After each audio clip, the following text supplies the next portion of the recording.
Hi friends, 1960వ సంవత్సరంలో Rachel Carson అనే రచయిత్రి కీటకనాశనుల వల్ల కలిగే దుష్ఫలితాలపై సైలెంట్ స్ప్రింగ్ అనే పుస్తకాన్ని రచించింది. కీటకనాశనులు నేలలోని మరియు నీటిలో నివసించే సూక్ష్మమైన మొక్కలు మరియు జంతువుల శరీరంలోకి ప్రవేశిస్తాయి. ఇలాంటి మొక్కలు, జంతువులను చేపల వంటి జలచర జీవులు తిన్నప్పుడు ఈ కీటకనాశనుల శకలాలు వాటి శరీరంలోకి ప్రవేశిస్తాయి. జలచరాలు ఆహారం తిన్నప్పుడు కొంచెం కొంచెంగా కీటకనాశకాల శకలాలు వాటి శరీరంలో పోగవుతూ ఉంటాయి.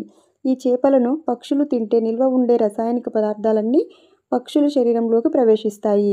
DDT వంటి రసాయనిక పదార్థాలు పక్షుల శరీరంలో పోగవుతూ గుడ్డుపైన ఉండే పెంకును బలహీనపరుస్తాయి. దానివల్ల పొదగక ముందే గుడ్లు పగిలిపోతాయి. ఇలా కీటకనాశనులు జీవుల శరీరంలో వివిధ మార్గాల ద్వారా చేరి ఆహారపు గొలుసులో ఉండే అన్ని జీవులలోకి మానవుడితో సహా ప్రవేశిస్తాయి. పెద్ద జంతువులలో పోగవడం వల్ల అవి వ్యాధులకు గురవుతాయి, ఒక్కోసారి మరణానికి దారితీస్తాయి. క్రిమిసంహారక మందులు ఎంత ప్రమాదకరం కదా, ఆలోచించండి.